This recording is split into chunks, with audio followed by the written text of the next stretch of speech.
Hello, I am Nikhil पिठड़िया અને આજે આપણે ધોરણ 10 ની અંદર વિજ્ઞાન સબ્જેક્ટની અંદર ચેપ્ટર નંબર 4 એટલે કે કાર્બન અને તેના સંયોજનો વિશે અભ્યાસ કરવાનો છે। વિદ્યાર્થી મિત્રો, આ ચેપ્ટર તો આપણે અગાઉ ભણી ગયા છીએ, છતાં પણ આપણે અત્યારે રિવિઝન લેક્ચર્સ ચાલુ છે અને રિવિઝનની અંદર પણ આ ચેપ્ટરમાંથી જેટલા પણ પ્રશ્નો પૂછાતા હોય છે તે વિશે આપણે ખાસ અભ્યાસ કરવાનો છે અને ચેપ્ટરની આપણે માહિતી મેળવવાની છે। વિદ્યાર્થી મિત્રો, ચેપ્ટર નંબર 4 ની અંદર ઘણા બધા પ્રશ્નો જે એમસીક્યુ ટાઈપ વધારે પૂછાતા હોય છે અને કાર્બન વિશે આપણે ઘણી બધી વસ્તુઓ જાણતા હોઈએ છીએ, તો એ જ કાર્બનને થોડીક વધારે ડિટેલમાં માહિતીમાં ભણવાના છીએ। તો ચાલો વિદ્યાર્થી મિત્રો, આપણે તેનો અભ્યાસ શરૂ કરીએ, જાણીએ કે ચેપ્ટરમાં શું કહેવા માંગે છે। ચાલો, આપણે તમે જાણતા જ હશો કે 6 નંબરનું પરમાણુ ક્રમાંક ધરાવતું તત્વ છે। પરમાણુ ક્રમાંક કયો છે ભાઈ? 6 નંબરનું। એની સંજ્ઞા કહેવાય સી અને પરમાણુ ક્રમાંક થાય છે 6। અને જે 2 અને 4 છે એ તેની ઇલેક્ટ્રોનીય રચના છે। શું છે વિદ્યાર્થી મિત્રો? ઇલેક્ટ્રોનીય રચના। ઇલેક્ટ્રોનીય રચનાની અંદર એ વસ્તુમાં 2 અને 4 એ તેના ઇલેક્ટ્રોન છે, એટલે કે ટોટલ 6 ઇલેક્ટ્રોનમાં એમાં પણ જે બાહ્યતમ કક્ષા એટલે કે એની સંયોજકતા કક્ષાની અંદર 4 સહસંયોજક એટલે કે 4 સંયોજકતા કક્ષાના ઇલેક્ટ્રોન છે। કયા છે વિદ્યાર્થી મિત્રો? 4 સંયોજકતા કક્ષાના ઇલેક્ટ્રોન આપેલા છે, જેને તમે બાહ્યતમ કક્ષા પણ કહી શકાય। બાહ્યતમ કક્ષાની અંદર ટોટલ 6 ઇલેક્ટ્રોન એટલે 4 ઇલેક્ટ્રોન એની પાસે હોય છે। તેથી એ કેટલા બંધ બનાવી શકે છે વિદ્યાર્થી મિત્રો? 4 બંધ બનાવી શકે છે। 4 બંધ કેવા? તો કે સહસંયોજક બંધ બનાવી શકે છે।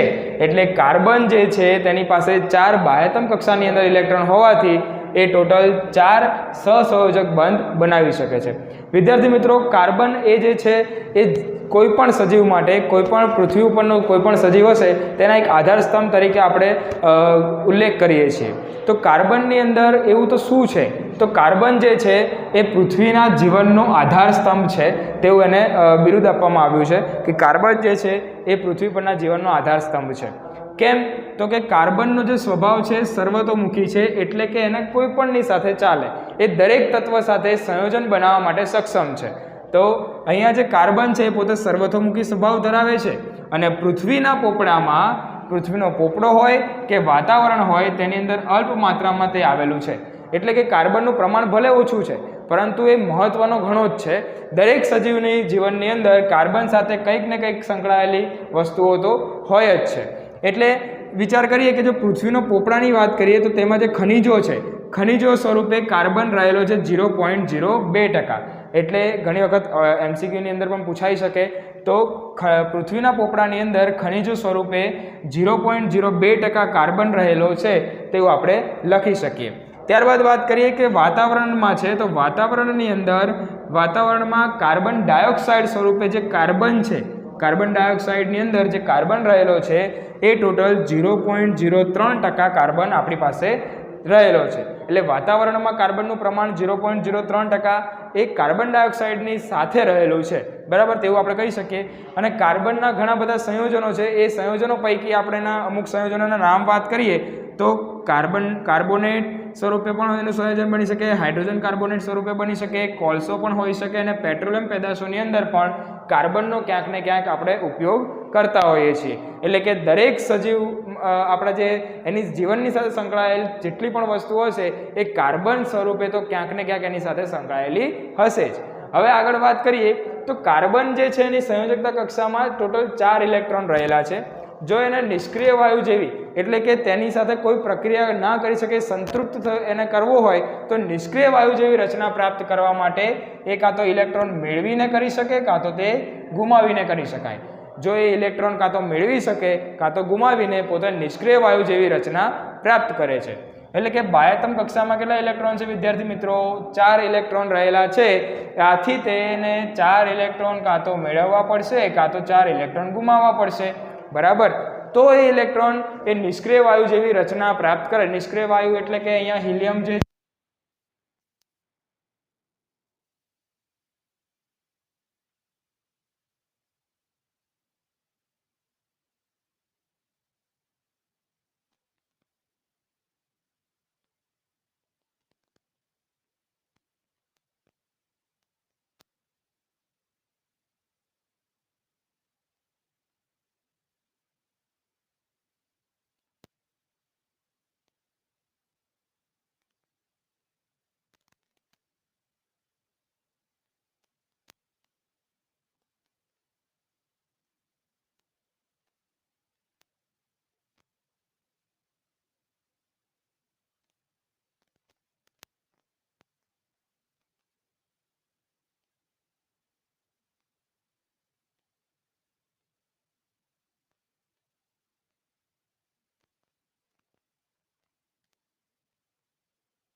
કે કાર્બન જે છે એ દરેક તત્વ માટે દરેક પરમાણુ સાથે ભાગીદારી કરીને સંયોજનો નવા બનાવતા હોય છે.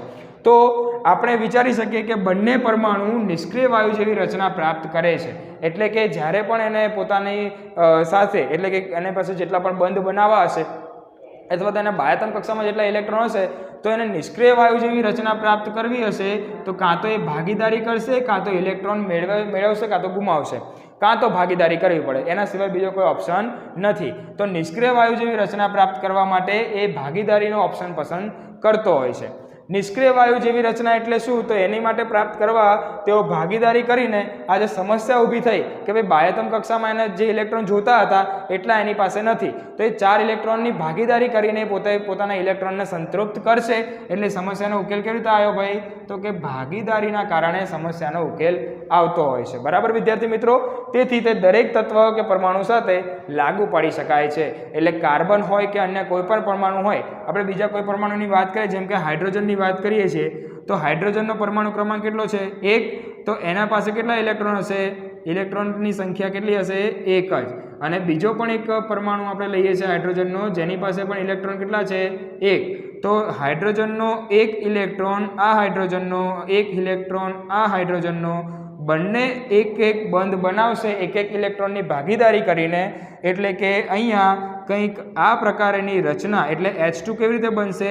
H બોન્ડ H, જેમાં જે આ બોન્ડ છે એ સહસંયોજક બંધ બનાવે છે. અને સહસંયોજક બંધ બનાવતી વખતે એ સહસંયોજક બંધમાં 2 ઇલેક્ટ્રોનની ભાગીદારી કરે છે, એક આનો ઇલેક્ટ્રોન અને એક પોતાનો ઇલેક્ટ્રોન. એટલે એ પ્રમાણે H2 વાયુ અહીંયા આપણને મળતો હોય છે. કદાચ બીજા એક ઓપ્શનની વાત કરીએ ઓક્સિજન માટે. વિદ્યાર્થી મિત્રો, ઓક્સિજનનો પરમાણુ ક્રમાંક કેટલો છે? 8.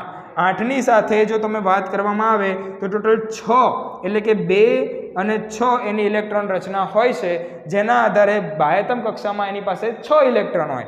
6 ઇલેક્ટ્રોનમાંથી 2 ઇલેક્ટ્રોનની આ રીતે કંઈક લખી શકીએ આપણે, અને બીજા 2 ઇલેક્ટ્રોન કંઈક આ રીતે એની પાસે હોય. બરાબર? 6 ઇલેક્ટ્રોન બાહ્યતમ કક્ષામાં છે.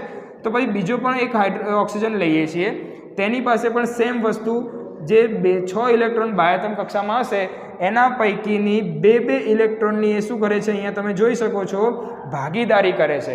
એટલે કે 2 ઇલેક્ટ્રોન આના અને 2 ઇલેક્ટ્રોન પેલાના, એમ કરીને ભાગીદારી બનાવશે. તો ભાગીદારીની સાથે O2 વાયુ એટલે કે ઓક્સિજન વાયુ આપણને કંઈક આ રીતે મળે છે. તો અહીંયા ઓક્સિજન વાયુ તમે જુઓ 2 ઇલેક્ટ્રોનની ભાગીદારી કરે છે, એટલે 2 ઇલેક્ટ્રોન માટે ઓક્સિજન ડબલ બોન્ડ ઓક્સિજન.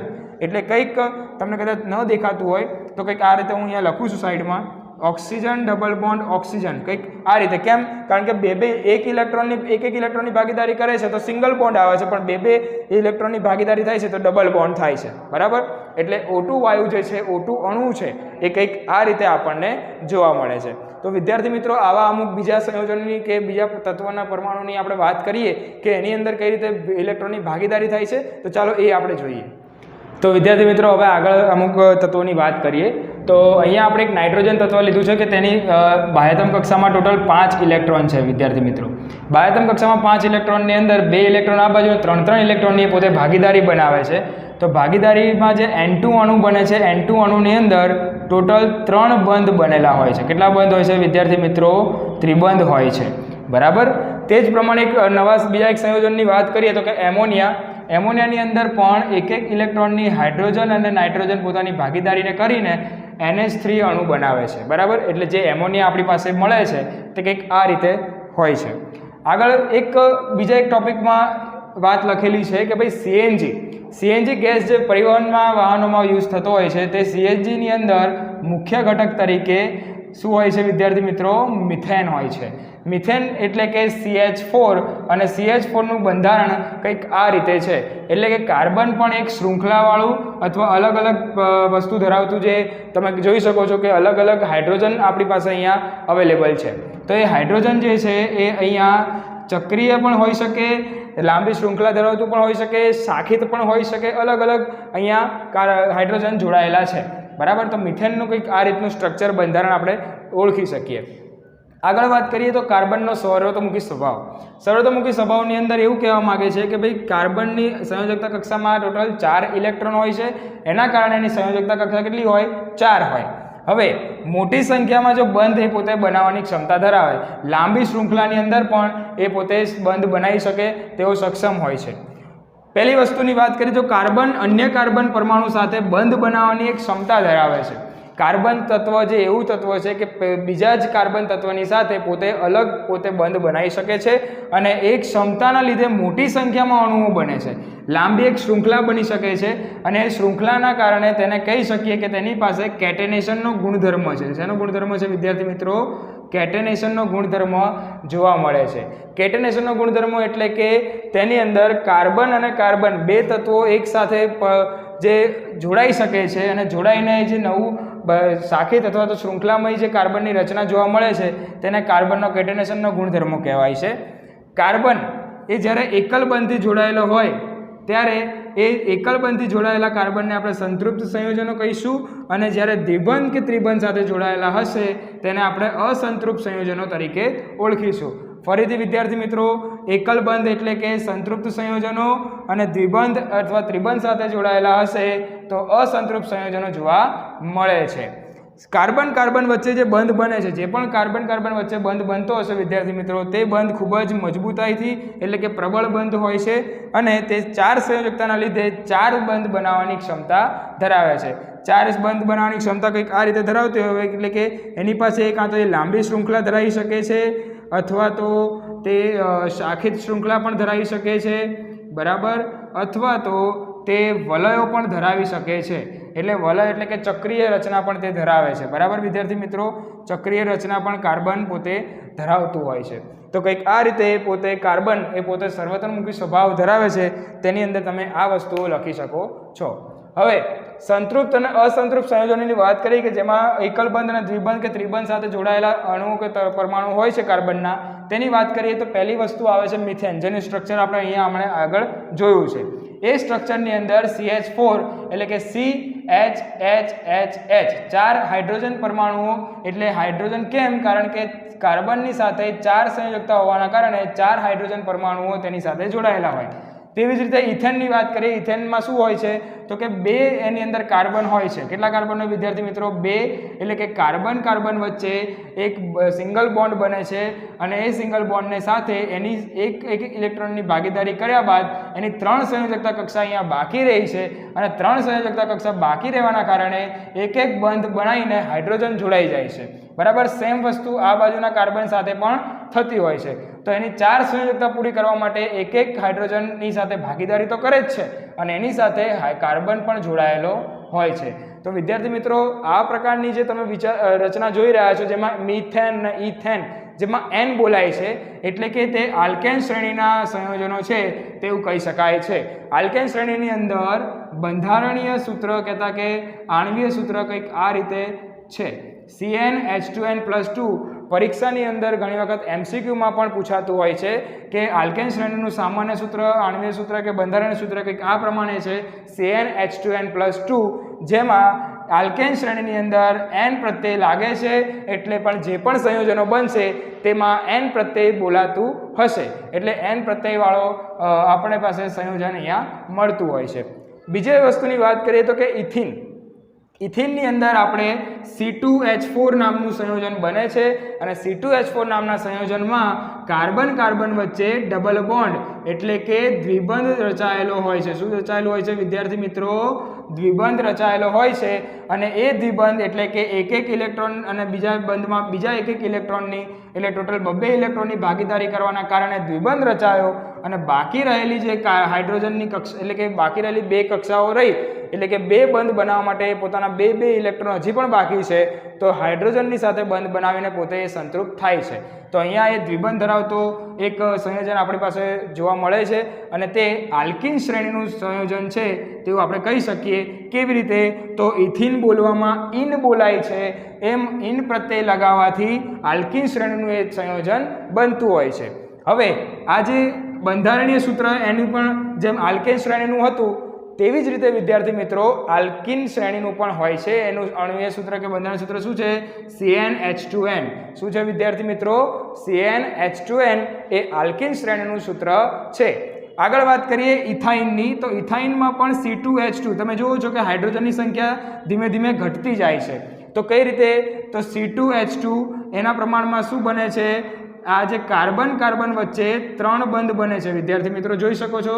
તો 3 બંધ એટલે કે ત્રિબંધ બને છે, અને ત્રિબંધ ધરાવતું શ્રેણીમાં તત્વ કયું શ્રેણી છે? આ આલ્કાઇન શ્રેણી છે. તમે જોઈ શકો છો કે ઇથાઇન બોલાય છે, એમાં આયન પ્રત્યય લાગે છે, એટલે કે આલ્કાઇનની અંદર આયન પ્રત્યય લાગશે અને તેનું બંધારણીય સૂત્ર CnH2n-2 રહેશે. તો આ પ્રમાણે આલ્કેન શ્રેણીની અંદર આલ્કાઇનની અંદર ઇથાઇન નામનું તત્વ એ આયન બોલાવાના કારણે એમાં CnH2n-2 પ્રકારની બંધારણની રચના જોવા મળે છે, અને એનું સ્ટ્રક્ચર 3 બંધવાળું હોય છે, એટલે કે એની અંદર ત્રિબંધ જોવા મળતો હોય છે વિદ્યાર્થી મિત્રો. તો અહીંયા આપણે ઘણા બધા જે આલ્કેન શ્રેણી તમને બુકની અંદર પણ આખું એક કોષ્ટક આપેલું છે, તમે જોઈ શકો છો કે એક કાર્બન આપણે વધારતા જઈએ તો એક કાર્બનની અંદર તમે કંઈક આ રીતે, જેમ અહીંયા 2 હાઇડ્રોજન વધે છે, આ બાજુ એક કાર્બન વધે છે, તો અહીંયા કેટલા થઈ જશે? 8. એટલે કાર્બન માટે આ પ્રોપેન બોલાવે છે, બરાબર. આ 3 નંબરનું તત્વ એટલે પ્રોપેન, અને એની રચના કંઈક આ રીતે કાર્બન કાર્બન વચ્ચે રહેશે, પછી ઉપર નીચે તમે આ રીતે હાઇડ્રોજન જોડી શકો છો. સેમ વસ્તુ આપણે C4H10 એટલે કે બ્યુટેન માટે વિચારીએ તો બ્યુટેનમાં પણ 4 કાર્બન હશે, એટલે 4 આ રીતે થશે, અને બાકી રહેલી સંયોજકતા કક્ષામાં આ રીતે આપણે બંધ બનાવીને હાઇડ્રોજન ગોઠવી શકીએ છીએ.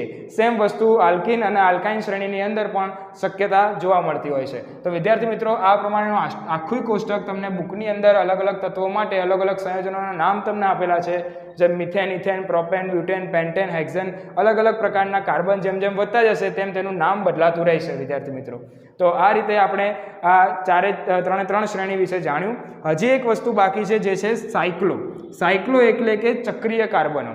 તમે જોઈ શકો છો કે એક કાર્બનની રચના છે જે ગોળાકાર જેવા દડા જેવી દેખાય છે, જેને બેન્ઝીન નામ આપવામાં આવ્યું છે. તમે જોઈ શકો છો કે આ જે કાર્બન છે એ બધા કદાચ જો ફરે, એટલે કે આ ચક્રીય વસ્તુ આમાં કરવામાં આવે તો આ બંધ પણ અલગ અલગ જગ્યાએ ગોઠવાઈ શકે છે, અને આ ગોઠવાના કારણે કાર્બનની એક સાયકલ જેવી એટલે કે ચક્રીય રચના પ્રાપ્ત થતી હોય છે, જેને બેન્ઝીન નામ આપવામાં આવે છે. અને એ બેન્ઝીનની અંદર રચનામાં કેટલા કાર્બન હોય છે? 6 કાર્બન અને 6 હાઇડ્રોજન જોવા મળે છે. એટલે કે ઘણી વખત MCQ પણ એકવાર પૂછાતો હોય છે કે સાયક્લોહેક્ઝેન એ કેવા પ્રકારનું હાઇડ્રોકાર્બન છે? તો એ કેવા પ્રકારનું હાઇડ્રોકાર્બન છે? તમે જોઈ શકો છો કેવું છે? ચક્રીય હાઇડ્રોકાર્બન છે, અને જેની અંદર ખાલી કાર્બન અને હાઇડ્રોજન જ રહેલા હોય તેવા સંયોજનોને હાઇડ્રોકાર્બન કહેવામાં આવે છે. શું કહીશું વિદ્યાર્થી મિત્રો? હાઇડ્રોકાર્બન કહીશું. કેમ હાઇડ્રોકાર્બન કહ્યા? કારણ કે તેની અંદર કાર્બન અને હાઇડ્રોજન આ બે સિવાય બીજું કોઈ તત્વ કે પરમાણુ જોવા મળતું નથી, તેના કારણે તેને હાઇડ્રોકાર્બન નામ આપવામાં આવે છે. તો વિદ્યાર્થી મિત્રો, આ વિડિયો લેક્ચરની અંદર આપણે કાર્બન અને તેની અમુક બેઝિક માહિતી મેળવી, એની ભાગીદારીને કરીને કેવી રીતે અણુઓ બને છે તે પણ માહિતી મેળવી, અને કાર્બનનો સ્વભાવ સર્વતોમુખી છે તથા તેની અમુક શ્રેણીની અંદર કઈ રીતે કાર્બન પોતાની રચના કાર્બન સાથે કેવી રીતે રચના બનાવે છે તેની બધી આપણે વાત અહીંયા કરી છે. તો આ વિડિયો લેક્ચરની અંદરથી ઘણા બધા પ્રશ્નો નીકળતા હશે, અને આપણી પાસે પણ ઘણા બધા પ્રશ્નો અવેલેબલ છે. તો ખાસ એ પ્રશ્નોને આપણે આ જે ટોપિક કવર થયા છે તેની અંદરથી આપણે સોલ્વ કરતા જઈશું અને મોઢે પણ કરીશું. તો મળીએ છીએ નવા વિડિયો લેક્ચરની સાથે, નવા ટોપિકની સાથે. ત્યાં સુધી ઘરે રહો, સુરક્ષિત રહો. આપનો ખૂબ ખૂબ આભાર.